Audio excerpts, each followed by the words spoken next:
Okay, so we're going to start now what we are calling tonight Hilchos Cheesecake, which of course cheesecake is never mentioned anywhere in the halachos. So the mentioning of the idea of eating milchiks, however, comes at the very, very end of Hilchos Pesach, the last halachos.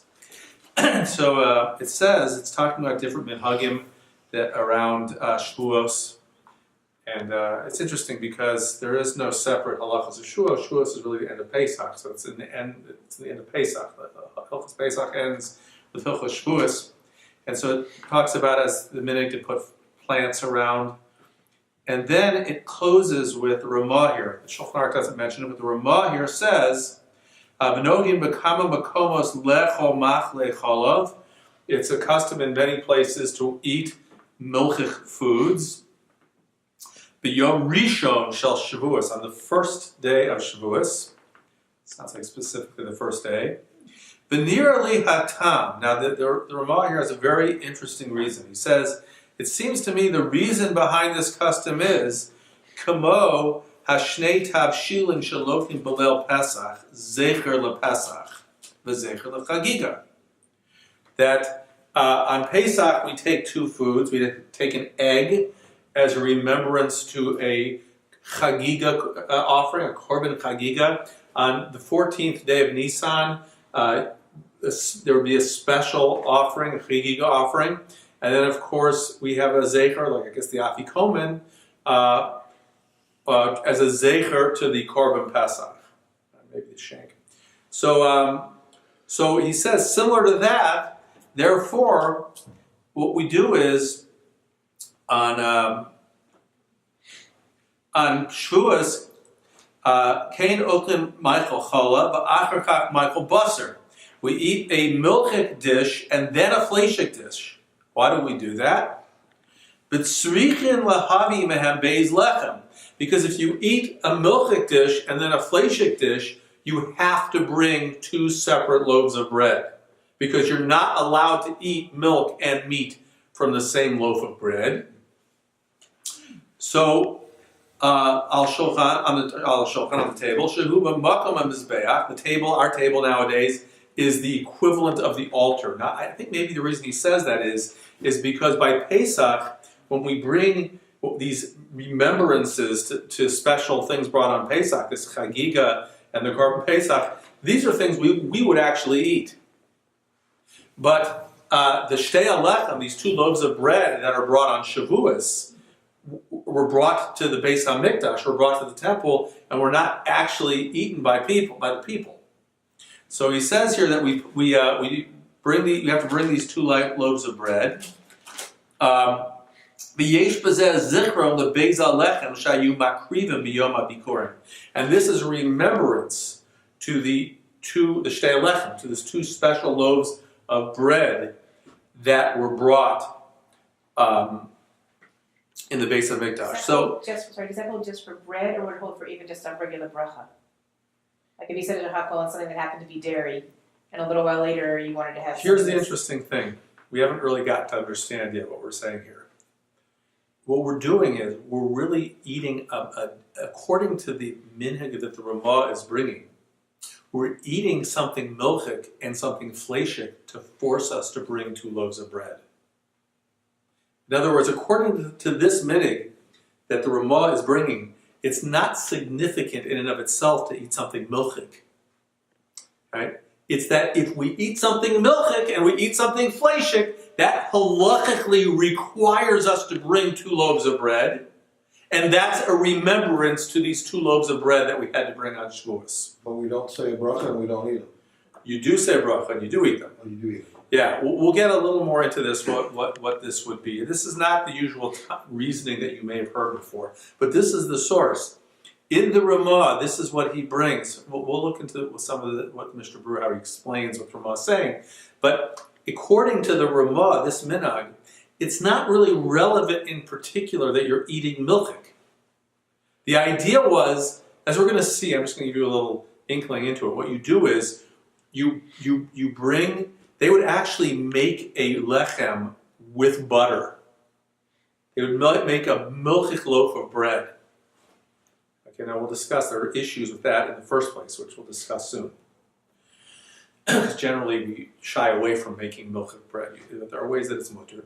So you make a milchik loaf of bread, you eat some milchiks, then you remove the bread, change the tablecloth, bring fleishik food, and bring the other loaf of bread. You don't bench. And you don't need to bench in between. You do have to rinse out your mouth. You have to eat something solid, like let's say some crackers, you can't just eat a vegetable, and some kind of liquid. And then you're allowed to eat meat after that. So you don't bench. There's one kind of cheese that we can't eat because of that, which we'll also talk about later. But so you don't bench, and then you finish your meal. But you have 2 loaves of bread, Right. and then you have 2 more, so you have 4 loaves of bread. Well, that's another question you're asking, which is good. In other words, you're asking like this. You're saying, well, don't we always have 2 loaves of bread? We met lechem mishnah, right? So I think the answer to your question, what you have to say, is that there's a minig to have 2 loaves of bread, lechem mishnah. But this creates a halachic obligation to have that second loaf of bread.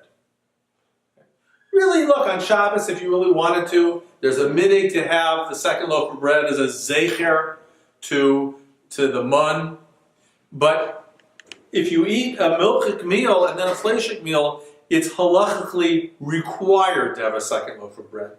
So the idea of this minhag is to require you to have a second loaf of bread as a zecher, as a remembrance to the shtei alechem, to these 2 loaves of bread that were brought on the Mizbeach on Shavuot. But as you can see, as pointed out, the milk is not essentially important. It's just that which is forcing you to bring a second loaf of bread. I want to read you that the Mishnah Brewer says the following. Right. Yes. What if you have 2 loaves with your milk meal? Yeah, so I hear that. But the idea again is that's what the minhag was to make a milchik one, and then that would force you halachically to have a second loaf of bread. It doesn't make sense because we always have a second loaf of bread, so I don't understand why it's such a big deal. I know. I don't know if I can get past this or not. But we always have We're we always to have lechem mishnah, so I don't understand I'm with why. you. So this is the idea of this Then we is have that 3 loaves. by doing this, it's matzrich you to have 2 loaves. It creates a halachic requirement. You have a milchik loaf to eat with the milchik, and a fleishik loaf to eat with the fleishik. I'm with you. I understand what you're saying. I don't It just have. seems like a whole lot of work to go to because of something we already do. Yeah, this was the minhag in order to create this.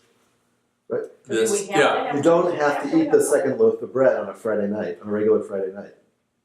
That's true. That's You're a saying good so point. here you have to eat. That's in fact it was generally put away. The second loaf of bread was generally put away So you're for the saying next you day. have to eat. You do because you can't eat the other meal without. You're going to have to eat from. That's a good point. So it's Thank forcing you to eat the second loaf, not Yes. just to have the second Yeah, loaf. that's an excellent point. That's But you wouldn't use that second loaf with the fleishik if the If it's first on the milk 2 were made with butter, you know? Yeah, you can't do that. Right. You're going to have to. Have 2 separate loaves, or at least 1 separate loaf. 4 loaves of bread. You're going to have. That could be again, but you're certain good. So you have to eat from. It makes you eat from 2 loaves of bread. Do you have to have a fleishik meal after? Or if you do, That's you what. have No. That yes. This minute is that you have milchiks then fleishiks. Don't worry about it. We'll talk about more things. I mean, a lot of people do not do this. Okay, and we'll talk about whether it's a good idea.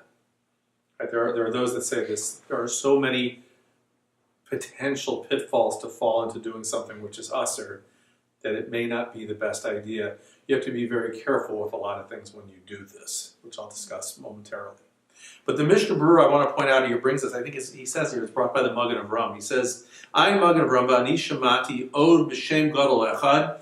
I heard from one Gadol, from a great person, She'amar Tam Nachon Lezeh, and he said a good reason for this. Ki be'esh amdu al Har Sinai v'kiblu Torah, because at the time that they stood at Har Sinai and received the Torah, ki be'aseres adibros nisgal lehem ayidei alzeh kol chalkei HaTorah, that through the Aseres Adibros it became known to them all of the different parts of the Torah. K'moshe Kasav Rav Sadia Gaon, Sheba Eseres Adivos Klula Kol Torah, because Rav Sadia Gaon says that all of the ideas that are in the Torah were given at Har Sinai through these 10 statements, the Eseres Adivos. So in other words, they learned about kashrus at Har Sinai through the Eseres Adivos. And since that's so, V'yardu minahar, they came down from the mountain, lebeitam, to their houses. Lo matzu ma lechol tekef, they didn't find anything immediately fitting to eat. Ki machle achalav, except milky things. Ki lebasar tzarech hachana rabba, because to eat meat it takes a lot of preparation. Lishchot b'sakin baduk, you have to check with a checked knife. Kasher tziva Hashem, like that Hashem commanded. Ulenaker chute hachelev, and you have to remove certain sinews, ba'adam, and the blood, l'diach, and you have to rinse it, l'mloach, with salt, l'vashel, b'kelim chadashim, and cook it in new vessels. Ki ha'kelim shayu lehem mikodem, shabish lehem boso, mileis la'eis, nesru lehem, because the kelim they'd used before, that they cooked in them within the last day, are usher. They can't use it because they're used for milk mastama, or something that they could now cook their fleshik meal. Therefore, they chose milky food. So he brings a minig that the milchik is relevant. In other words, according to this, it's not really that relevant yet, but we're purposely eating milk.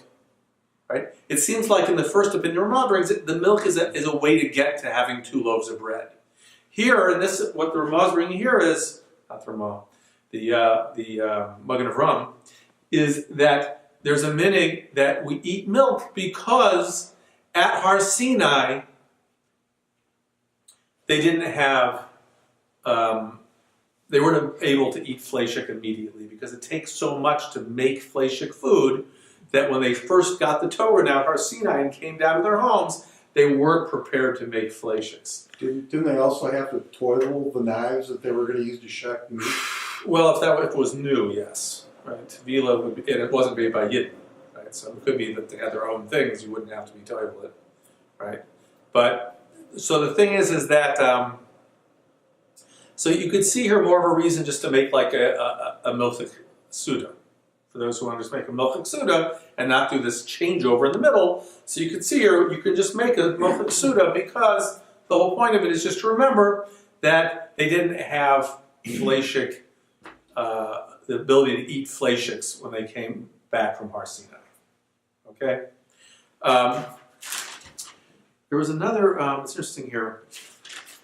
There was also, he says here, this is another Sukkot. He says, "Gam noagin b'ksas makomas lechol devash b'cholav mipnei shatorah nis nimshala l'devash b'cholav." Or shekas devash b'cholav tachas l'shoncha. Brings a pasuk. So that there was a minig to eat on Shavuos milk and honey, and that's because the Torah is nimshal to milk and honey. So because we got the Torah in Har Sinai, so there was such a minig to eat milk and honey on I don't know anyone who does that. The Ber Hativ brings here something else which is brought, I think it was brought in the also in the Magen of Ram. And he says this is like a really kind of a Kabbalistic, esoteric reason. He says Yesh harbe tamim. He says there's many reasons for eating milchiks on Shavuos. There's many reasons that are brought. We just saw we saw now three different minhagim. Right? Some would eat milk and honey because the Torah is an imshala. It's compared to milk and honey. And we saw that because when they came down from Har Sinai, they didn't have the ability to eat fleshiks because they didn't have the right kalim, etc. And we saw this idea, which we'll go into a little more because we can learn a lot of different things from it. This idea that you should turn you turn over from milchiks to fleshiks. You should make a milch challah and then go to fleshiks, and that's as a remembrance to the shtei alechem, to these 2 loaves. So it says here, Mikol Makom Atam b'Zohar. This is a Kabbalistic idea from the Zohar. She'osan Zayin Shavuos Hayuli Yisrael. The 7 weeks. I presume he's talking about the 7, what I call Shavuos, the 7 weeks between Pesach and Shavuos. So he says, Zayin Nikiyim. They're similar to the 7 clean days that a woman sits as part of Hilchos Nida. Dogemes Isha Minidasa, V'yadua Dam Nekar V'nasa Cholav. I believe what he's talking about here is when a woman gives milk to a baby, so the blood in her turns into milk, right? Something has to become the milk that she then feeds the baby. V'hainu midin l'rachmin. And this is from judgment, which dam is, I guess, is judgment, blood, to mercy, which is milk. Okay. So now let's go down. So that's another very esoteric idea, right? That we eat challah, but again, it's as a remembrance to Torah, right? That we got the Torah, and it's like Hashem gave us mercy, gave us rachmim by giving us the Torah, just like a mother gives milk to a baby. But so there's several problems that I just want to speak out with this idea of going from milchiks to fleishiks, and the Mishnah Berurah goes into several of them. He says that first of all, by the way, according to this, if it's a remembrance to the shtei alechem, so these breads have to be made of wheat, particularly. It's for those nowadays that are have gluten issues. This might not be your custom. So he says here. There's a lot of things that you have to be careful of. First of all, you have to make sure to change the tablecloth between the meals and make sure that everything's completely cleaned up from milchis to the fleishiks. Baking a milchik bread is problematic. First of all, if you're going to bake a milchik bread, so you have to make sure that you kosher your oven and use totally different pans. Many times, people may not have milchik pans to bake bread in, but you have to have completely separate pans, and you have to completely kosher the oven after you make the milchik bread. The other thing is, you're generally not allowed to make milchik bread. It's usher. In Sadi, it's in Yordei Sadi Zion. It says that it's usher to make milchik bread, and if you do so then you're not allowed to eat it. Even if you eat the whole loaf, you sit down and eat the whole loaf, you're not allowed to eat it. And they did that because as a knas, as a fine, because they were afraid that if people started making milchik bread, they would inevitably come to eat it with meat. They'd forget. They'd take the bread that they made with butter in it and make a corned beef sandwich and eat basar b'chalav. Right? Maybe they can warm it up, which would make it all the worse. Eat it, cook it together. And so they said, don't make milchik bread. So they allowed you to make milchik bread under a couple conditions. So one of them is if you made a very small amount that is only edible, it could only be for one meal. Right? If it's just an amount that wouldn't be enough to leave over any for a second meal. So that way you won't forget. So you can only make small little milchik breads. The other thing is if that you make some kind of siman in it, some kind of sign that lets you know it's milchik. Like make it in a different shape than you would normally make any of your breads to remind you that this is a milchik bread. But there's so many pitfalls here of things that could go wrong. And then of course you have to remember to rinse your mouth out. And so there's so many things that could go wrong here that it's probably a good idea perhaps not to keep this minhag. But Moshe Feinstein has a tshuva on this, and he says, if you don't do it like the Ramah says, you're not exactly keeping the original minhag, the original custom, but then he seems to indicate that it's probably better not to because there's so many things that could go wrong, and people are going to end up doing isurim in order to keep a minhag. And so, what I'll tell you, I spent this last Shabbos going around and asking people what they do. And I've asked several people, and I only found one person that actually does what the Ramah says. Rabbi? What's that? No. No. It's not necessarily really, it may not be the right thing to do, really, because like I said, as if a person wants to be careful, it could be that it's really not the right thing to do, because you can come to mistakes. Another thing, by the way, is that if you, during the milchik meal, if you ate hard cheese, so hard cheese is cheese that's been aged 6 months. Cheddar cheese, it might fall into that counter, Swiss, that Parmesan. category. What's that? Parmesan. Parmesan cheese, Swiss cheese, which we usually get here kosher, but it's not that easy to find Swiss cheese here, is it? They have Swiss cheese here? Yeah, it's Swiss cheese. Do they? You're gonna pay that heavily for it, but It's good though. But so that's another thing. If you ate hard cheese during the meal, so then you have to wait 6 hours for that. You do have to bench in between, and so many people keep a minhag of either having a kiddush with milchiks and then or else having a meal of milchiks. The thing is, by the way, just so you know, there's a mitzvah of simcha on Yom Tov. And the mitzvah of simcha is to eat basar, specifically meat. Eat what? Meat. In fact, some people, I think, don't even eat chicken. They have a minute to eat meat on Yom Tov for Simchas Yom Tov. And it's really something that you're supposed to do. That's the mitzvah of simcha.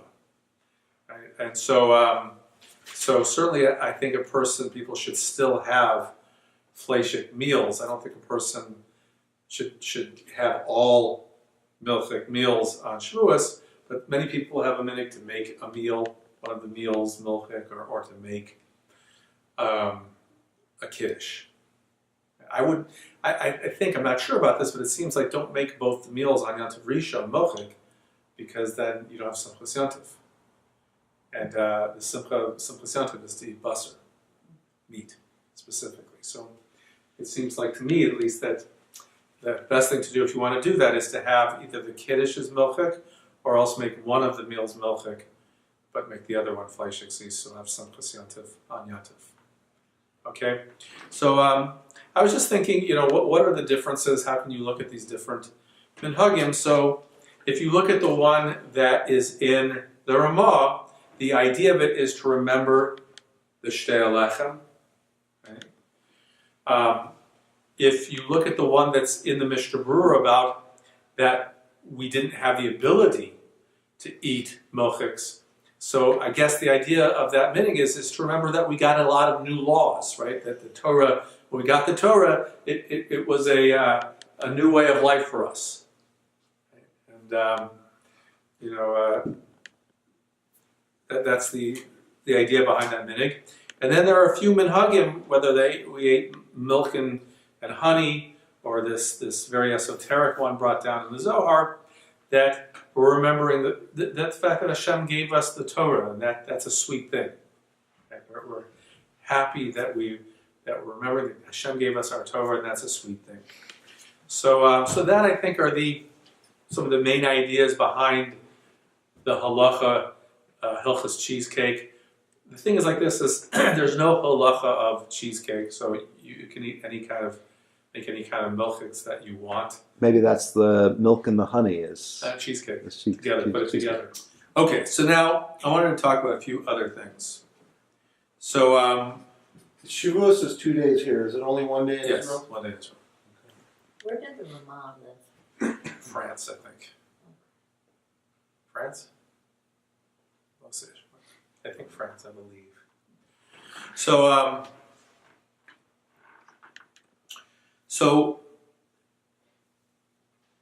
what I want to discuss next was spend a little time on the brachos. What's the bracha on cheesecake? Yeah? Depends on how it's made. I mean, if there's a crust or something, The that'd crust be is in the baked zone. with it. Oh, you guys are doing great. Right. So okay. So here's the thing. So first, let's look at the bracha rishona. Okay, the bracha beforehand. Okay. So actually, I think almost everybody here, should know the answer to this question. because we discussed the answer to this That was question in the like past. 2 years ago. Oh, so the halachas changed? What? You don't. It's hard to remember. Nothing. 2 years ago. You know, it wasn't. It's like a new administration or something. It's the same halachas. No new Okay. But we haven't Yeah, reviewed so- it in about so, 2 years. So this gets into something which we talked about, which is ikar v'tuffel, right? Which is main, which is secondary. what you have a main thing and a secondary thing, and this is a very complex part of halachos brachos. It's also really common. You do have ikar v'tuffel where you have two separate things, which is rare. Like for example, the case brought down. I don't even know if this happens anymore, but it talks about, let's say that people are eating very, very salty fish. And they're eating with the crackers, but the only reason behind eating the cracker is to make the fish palatable because it's so salty. But you're not really eating the cracker to eat the cracker. So in such a case, oddly enough, you would just make a shakol on the fish and you wouldn't make a bracha on the cracker. Does that happen anymore to people? Is there such a? I don't eat herring, so I don't really know if this is like. I usually make a shell cold when I have herring on a cracker. Yeah, but is the cracker just there to like remove the saltiness of the fish? Pretty much. If that's the case, then the bracha is shakol. What's the more common is when you have mixtures. Now mixtures, this happens all the time. Let's say that you have cereal and milk.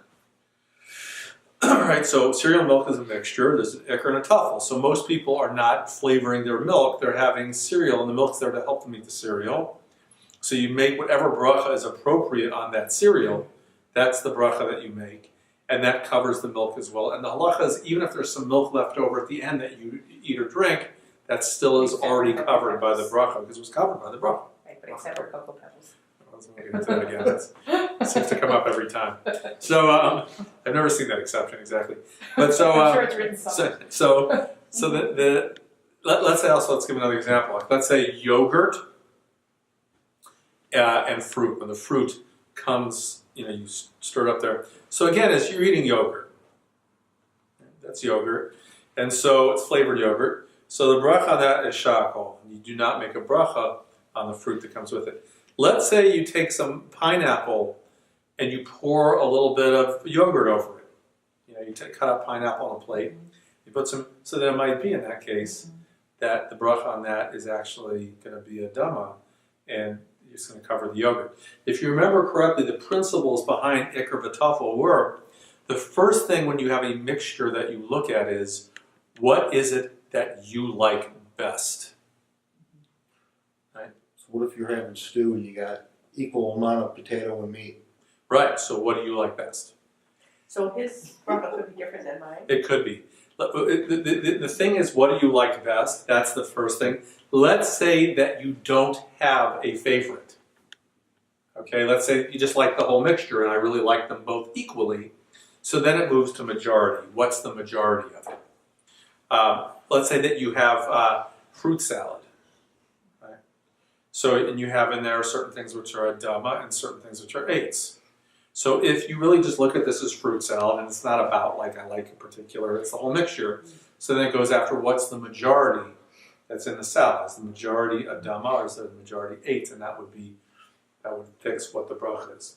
So now with cheesecake, here's the thing. Generally, I would say most cheesecake, you would think you make a mazonas on. I don't know if you've ever seen this before. There are some cheesecakes that have an extremely thin crust on them. Right. Have you ever seen that? It's like, I don't. yeah. It's all about the cracker. So like, usually, that's more often like commercially made cheesecake. Usually when someone makes a cheesecake. But sometimes you have this very thin, and it's really there to just hold it together. It's not there to give it taste or anything like that. It's there so you can you're able to pick up the cheesecake. And so sometimes also it could be there for just appearance. And so if that were the case, the bracha on it would be shakol. But generally, when you eat cheesecake, you're eating it for the cheesecake, not for the Correct. cracker. If you remember, by the way, I left out one little thing before that I should have See, mentioned. that's where we have two different brachas because I am the graham cracker. Well, hold on a second. I neglected to mention something important before, which is we saw this last time when we learned this in ikar v'tuffel. Eat with mazonas has a special status. and that is it's not, even when it's not the ikr, it's not batal. So let's say you have a soup and it's a vegetable soup, but it has mazonis in it. So you would make an adama on the vegetables, but you still have to make a mazonis on the mazonis. And that's because it's not batal. It's got a special importance, a special chashivas to it. Like So- croutons, maybe. That could be like that. What did you say? Maybe like croutons Right. and salad. Saying a good point. If you're eating salad, you might still have to make a mazonis on the crouton because the mazonis is generally not, even when it's not ikr, it's also not batal. Still you say a bracha on the ikr, right? But you also have to say a bracha on the mazonis. But here, so seemingly the bracha is going to be on, is going to be a mazonis. I guess theoretically, if you think like if you're eating it for the cheese, maybe you could say that there'd be a sha'akol. Ask your rabbi about this, what to do in this case. If you're eating it for the cheese, so maybe you could say you make a sha'akol and cheese and the mazonis on the crust. Now, Any pie be that way then? what's that? Any pie then should have. Any pie would be similar. I'm going to make a distinction between cake and pie in a minute with respect, because cake's mixed. So with the bracha achrona, I'm going to make a distinction. But you're right. Any pie should really be the same thing. A pumpkin pie, right? Let's say that it's very thin crust, or what are you really eating it for? Most people make a mazonis if there's a crust and they cover the. And No, No, just one. No, most people. I'm eating pie. I'm not eating two different things. ice cream with. So you got to ask in that case. Yeah, I don't want to answer that, but it could be you're right. It could be that you Because they weren't baked together. Or let's say you make that's another thing. Let's say an ice cream cone for sure. That might be a different kind of. When you're talking about ice cream, they're not baked together. The filling for an ice cream pie It's is placed on baked top, with, right. You place on, you're not baking it with the Right. crust. Any other pie, you're baking, like a pumpkin pie, you're Bake baking it it all together. together. So it seems like generally if there's like a thicker kind of crust, the bracha is going to be mazonis. If it's that very, very thin kind of crust that you sometimes get with a commercial cheesecake that's just there to hold it together or for appearance but doesn't really add to the flavor at all, so such a cheesecake, maybe say sha'akol. How about the bracha achrona now? So the bracha achrona, again, we're talking here about cases of mixture. And one of the issues that comes up is that, let's say you have a regular kind of a chocolate cake. And let's say you eat a kazayas of chocolate cake. Now, how much flour is in that cake? Fair amount. Right. But there are other ingredients. Right? There's eggs, there's cocoa, I don't know what else. Oil. Yeah, I don't make cake. But so there's not a kazayas of flour. Right? But seemingly the halacha is the way we hold. Of course, there's two opinions, but they all join together. The whole thing joins together, and therefore, if you eat a kazayas of the cake, it's a mazon. You can make an after bracha b'alamichya, right? But when you have two totally separate things, so then it isn't clear. And so in such a case, if you didn't eat, if you have like a crust and you didn't eat a kazayas of crust, so then seemingly you can't make an alamichya on it because it's not mixed. When it's all mixed together, it all joins together and becomes mazonos. But when that it is one laying on top of the other, so it's not all mitzvah together. There's an easy solution.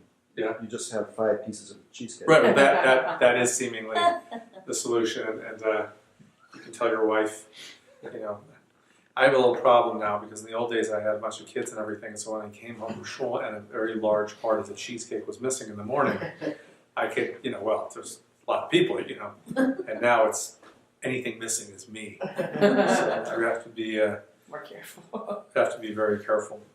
But so just to recap, so we saw there are several reasons for eating milchiks. Doesn't say anything about cheesecake, but milchiks. The first one is the Ramah, which was brought down that you would want to actually have a milchik, start out with a milchik meal, make a bread with butter in it, and in the middle of the meal, rinse your mouth out, switch everything over, take the tablecloth off the table, and then bring the other loaf of bread and start the second, So wait, what do you do? whatever my wife says. It's actually the opposite. Well, what we did in the past, just to answer that, what I always did was, not that it's relevant necessarily, but we used to just have a kiddush. We'd eat a kiddush in the morning as milchik and have 2 fleishik meals. I think one of the last year before, my wife insisted on making a milchik meal. And so I begrudgingly acquiesced and allowed that to happen. What? What do you have, a milk catch? Yeah, we would have, my wife would make some kind of milchik cake, and a quiche and cheesecake, a few things, and we'd have a kiddush, and then later on just have the meals, fleishik. But there's different things that are done now. And I like I said, I only spoke to one person who actually did this thing which the Ramah said of changing over the table. And it's really a tricky thing to do for the reason that we said that making a milchik challah is, you can only do that, you're only allowed to do that if you make it in small amounts that will definitely be finished, or you make a simon. Really, in general, we should be careful that our ovens are parv, and that we make parv challahs. They should be clean. And then, of course, you have to make sure to kosher the oven after you made the milchik. You have to make sure you switch all the kalim out. Don't use any of the fleishik kalim. It's not a problem if you have a milk oven though, right? That would make it easier, but many people don't have that. And so the self-cleaning cycle makes it pretty easy to kosher your oven, but still, it causes complications. There's mistakes that can be made. And so it may be not a good idea to make a milchik challah. And so Moshe, I think, like I said, doesn't really, says there that it may not be a good idea because of you can come to mikshel. There we saw the idea of the Magen Avraham, that the idea was because when they came down from Har Sinai, they did not have the immediate ability to eat milchiks, right? This has nothing to do with the breads or anything. You just eat milchiks, right? Because that they weren't able to eat fleishiks. So we got a lot of new laws. This minute focuses on that we got a lot of new mitzvahs, and so one of them was kashrus, and we couldn't immediately eat fleishiks. And then we saw 2 other ideas. One is that they used to eat milk and honey, and also this comparison between the Shiva Nekiyim, the 7 weeks and the 7 days of Nida, that Torah is nimshal to chalav. Torah is compared to milk, and so we're remembering the fact that Hashem gave us the Torah by Har Sinai. And then we talked about the brachas, right? The brachas seemingly, most cases probably is a mazonis, is the bracha rishona, unless it's a very thin crust in case of yeshakol. And to make an alamithya on cheesecake, seemingly you would have to eat a kazayas of crust in order to do that. So I'll just end by telling you that the Maharal, so he says something very interesting, that there's 3 times in the Torah that it speaks about the Klal Yisrael having amunah. And he explains that those are 3 types of amunah. It says it when Moshe Rabbeinu came back and told Klal Yisrael that Hashem was going to take them out. They said they believed they had amunah.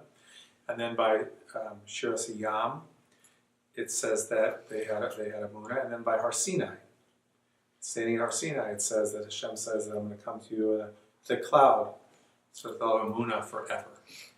And so the Maharal explains that each one of these statements of amunah is connected to one of the shalosh regalim, one of the 3 pilgrimages. And interestingly enough, he explains that the language shalosh regalim, the 3 pilgrimages, is the shalosh regalim of amunah.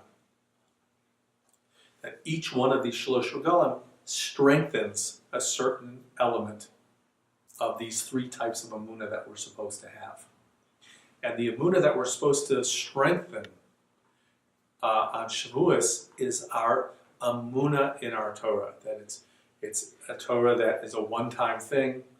There's no other prophet and no other Navi that will ever be like Moshe Rabbeinu. The things that are said in the Rambam's Yud Gimel Ikrim about Torah, that the Torah that we have today is the Torah that was given to Moshe Rabbeinu.